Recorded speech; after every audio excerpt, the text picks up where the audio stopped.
Histoire de l'église de Don Charles Poulet, l'Antiquité. Chapitre 5. Aperçu général sur les persécutions. Premièrement, le mode des persécutions. Très tôt dans les communautés chrétiennes, on fit une rédaction de la Passion des martyrs, souvent communiquée aux églises voisines. Telle est l'origine des Acta, la plus précieuse source d'information que nous ayons sur les persécutions. Les acta peuvent être divisés en trois catégories. D'abord, les procès-verbaux officiels, rédigés par les greffiers du tribunal et parfois recopiés par des chrétiens. Ces pièces, ordinairement très brèves, sont assez rares. On comprend qu'il y eut difficulté à se les procurer. Citons entre autres les actes de saint Justin et ceux de saint Cyprien. D'autres relations furent écrites par des fidèles contemporains, parfois même témoins oculaires. Souvent, elles respirent un enthousiasme sobre et émouvant, telle la lettre des églises de Lyon et de Vienne aux églises d'Asie en 177, ou l'autobiographie de sainte Perpétue carthaginoise. Ces écrits revêtent un caractère d'authenticité inattaquable. Enfin viennent des actes rédigés postérieurement aux événements. Le travail de la critique doit s'exercer sur eux. Souvent, vérité et légende s'y mêlent d'une façon assez déconcertante. Aussi commettrait-on une témérité à rejeter en bloc certains actes de martyrs parce qu'on y découvre tel ou tel trait légendaire. Somme toute, le nombre des acta qui résistent à une sage critique est très suffisant pour nous donner une idée nette des persécutions et des principaux martyrs. Il est facile de reconstituer le processus ordinaire suivi par un martyr de l'arrestation au supplice. Les chrétiens subissent d'abord la prison préventive. On la constate de deux sortes. Par exception, un accusé peut encore jouir d'une certaine liberté et circuler sous la surveillance d'un soldat. C'est la custodia militaris ou custodia libera, celle qu'a subie saint Paul lors de son premier séjour à Rome. Mais à l'ordinaire, le prévenu subit aussitôt l'internement dans la prison publique, custodia publica.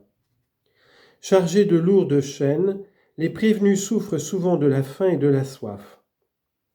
Un tel état s'aggravait encore lorsqu'on mettait le prisonnier au nervus, c'est-à-dire quand, l'ayant obligé à se coucher à terre, on lui glissait les pieds dans une poutre percée de plusieurs trous. Parfois, on le jetait dans une geôle plus basse et plus obscure, inferior carcer. La prison constituait donc comme une torture préalable sur laquelle le juge comptait beaucoup pour abattre le courage des confesseurs. Aussi, durant la persécution de Dès, où on cherchait surtout à faire apostasier, la détention préventive fut-elle démesurément allongée. Les chrétiens sortaient de prison pour subir l'interrogatoire qui le plus souvent se faisait en public. Ni témoin, ni défenseur. En effet, le chrétien se servait à lui-même de témoin et il lui suffisait d'apostasier pour être absous.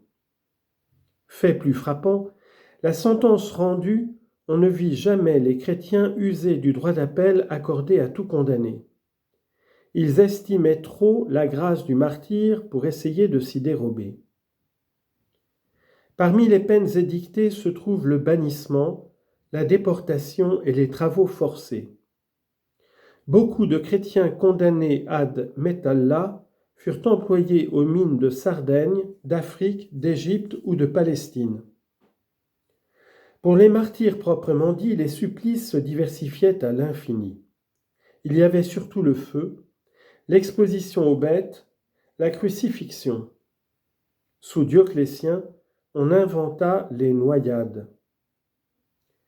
Les chrétiens qui ont attesté leur foi devant les juges ont droit à l'appellation spéciale de confesseurs. On les entourait de soins, souvent on venait les visiter dans leur prison, on leur apportait des vivres. Les prêtres et les diacres leur distribuaient l'Eucharistie. Après sa mort, le martyr ne restait d'ailleurs pas dans l'oubli. La communauté chrétienne fêtait près de son tombeau son Natale ou Dies Natalis, autrement dit le jour anniversaire de sa mort. À cette occasion, on célébrait le sacrifice eucharistique et souvent même on y ajoutait un repas de charité et des distributions aux pauvres. Dès cette époque prend aussi naissance le culte des reliques, linge trempé dans le sang des martyrs, lambeaux de leurs vêtements, ossements recueillis au risque de la mort. Deuxièmement, la sépulture des martyrs, les catacombes. Les corps des martyrs recevaient la sépulture dans les cimetières chrétiens. Une catacombe est un réseau d'étroites galeries souterraines entrecroisées, ambulacra, dont les parois recevaient les cadavres dans des niches rectangulaires appelées loculi ou en forme d'arc appelées arcosolia. Ces niches étaient fermées par une plaque de marbre ou une petite cloison de briques. Parfois, on rencontre aussi percées dans la muraille de petites chambres, cubicula, ou même de larges cryptes et de véritables églises. Les catacombes ont toute une histoire. À l'origine et jusqu'au IIIe siècle, elles demeurèrent la propriété de riches familles chrétiennes qui les avaient fait creuser dans leurs propriétés extra-urbaines. Ainsi s'explique que l'on retrouve dans les parties anciennes des catacombes les noms des plus fameuses gentes romaines, Pomponii, Cecilii, Achillii, Glabriones, etc. Le cimetière de Domitille tire son nom d'une Flavia Domitilla, apparentée aux Flaviens. Ces riches chrétiens donnaient l'hospitalité dans leurs cimetières privés à leurs coreligionnaires pauvres. La loi ancienne l'autorisait qui décrétait le droit de propriété inviolable et absolu. Ius utendi et abutendi. Cette constatation faite par Jean-Baptiste de Rossi suggère une importante réflexion. Il n'est donc pas vrai, comme on l'a parfois prétendu, que le christianisme primitif se soit recruté uniquement parmi les pauvres gens, esclaves, affranchis, artisans. À partir du IIIe siècle, le nombre des chrétiens augmentant, plusieurs cimetières appartinrent à la communauté et passèrent directement sous l'administration de l'Église. Le premier en date et le plus fameux de ces cimetières est celui de Caliste, acquis par la communauté de Rome dès le règne de Septime Sévère, auprès de la voie Appienne, à côté de la crypte de Lucine. On l'appela cimetière de Caliste du nom du diacre à qui le pape Zéphirin en avait confié la garde et qui devait lui-même parvenir au pontificat. Désormais, les cimetières privés vont disparaître. Tous les chrétiens voudront reposer dans le cimetière de la communauté.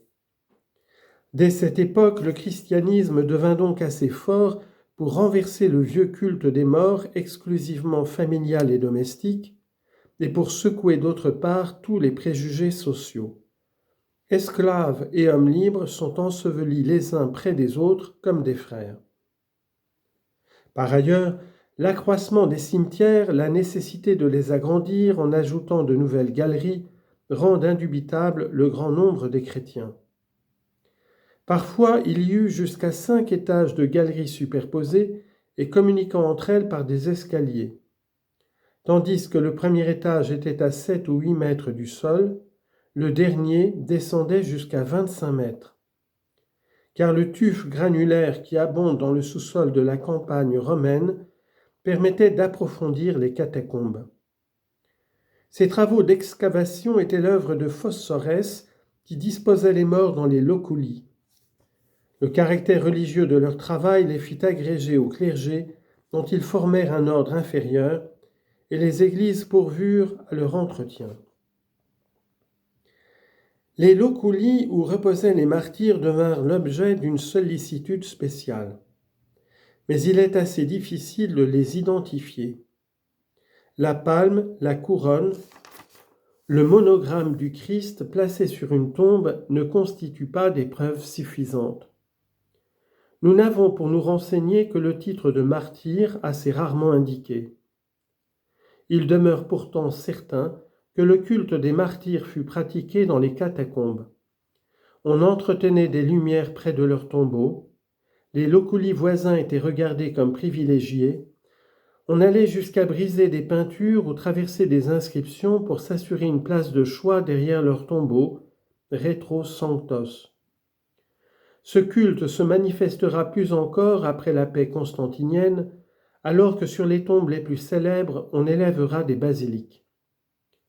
Le pape Saint Damas, 366-384, recherchera les tombeaux des martyrs, les fera orner d'inscriptions gravées sur marbre en très beaux caractères de forme spéciale.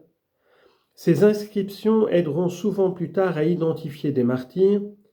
Elles attestent aussi la foi antique en Jésus-Christ, en la Sainte Trinité, en la communion des saints. Leur valeur dogmatique et historique est de tout premier ordre.